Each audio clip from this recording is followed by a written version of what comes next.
Well, now I'm going to ask our panelists to talk a little bit about the public reaction. Where was their pushback?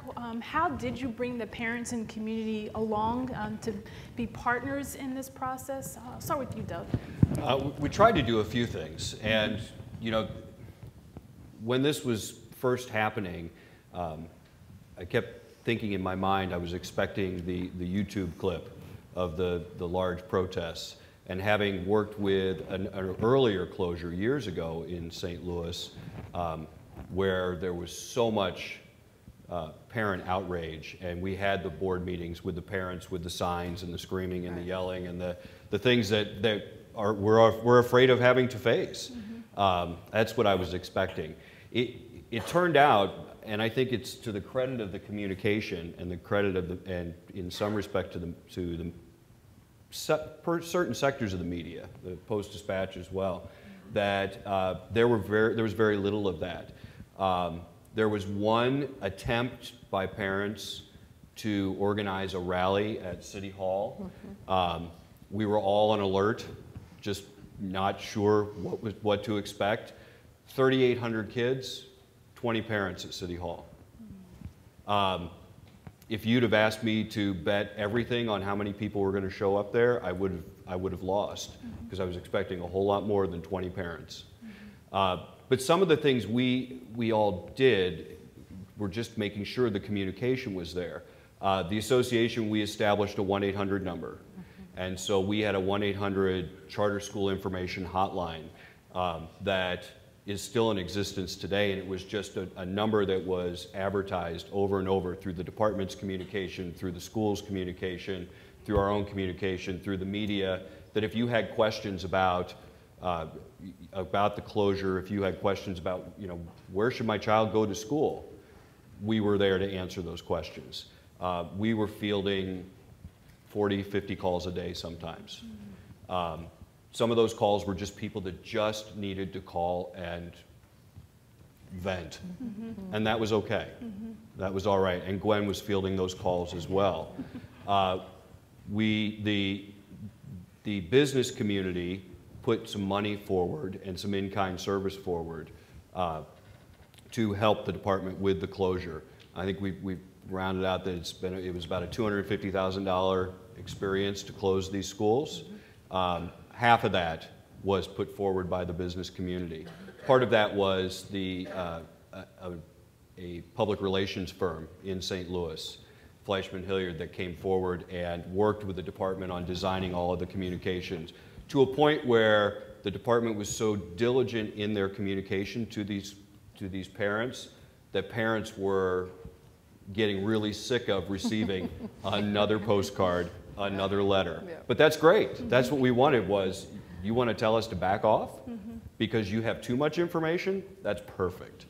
So we really tried to seize any opportunity we could to do that. These enrollment fairs and working together to make sure that the charter schools, the parochial schools, the private schools, the district were all included. We were all part of that, and then using that as another communication opportunity. Giving parents, you know, handouts that talked about, here are the questions you need to ask when you're walking up to these tables to learn about schools, to find a quality school for your child. It was just those kinds of opportunities we looked for. Sure. I'm going to ask our panelists to just share what was one thing that they could have done better in terms of whether it's communication or outreach, and I'll have them respond, but then we're going to take questions from the audience. So I understand someone will be walking around with a mic, but if you could share if there was one thing that you all could have done better in terms of communicating and responding to the public, what would that have been? I will go ahead and start. There was a school in St. Louis that was not part of the 6 that were being closed, but that was part of the portfolio of schools with the sponsor. That school really got caught in the middle, and they were huge. When you talk about the public, the political, the legal ramifications of all this, this school really got caught because their parents were concerned that their school was going to close. And because of the timing and everything having to go through the state board, it was really difficult to be really open with the communication there. And they went through a very rough time in the 2 months waiting to see what the reaction was going to be. that was very hard for me, because when we knew the decision was going to happen, I immediately wanted to go in, meet with this board, meet with the staff, because it just like Gwen said, it is so unsettling. And that really couldn't be taken care of until after the closure was announced, and then we had to go in and build bridges and start a new relationship with a school that had really just been left out there, and that concerned me greatly, and that is certainly something in the future that we need to take what we learned and do a better job about being proactive. Robin or Gwen? I have some thoughts about what we could have done better, but I'm not quite sure how we could have done it better. Mm-hmm. And as you heard Doug say, we sent out so many communications to the parents who were affected by this decision that they were saying, whoa, enough, well, I'm getting way too much here. On the other hand, still, not everybody got the message. When we did mailings, we would have at least a 25% return rate. Remember, we're dealing with a very mobile, urban kind of population. And indeed, when the middle of August came and the start of the school year, it was time for the start of the school year, at several of the Imagine schools, there were parents there dropping their children off, not even having a clue, even though we sent communication after communication home. There was newspaper coverage, there was TV coverage, we did PSA announcements on the radio, we took out ads in the local newspapers. So we really needed to do better in that regard, but as I said before, I'm not sure what else we could have done. Great. Doug or Robin? Why don't you go ahead and then.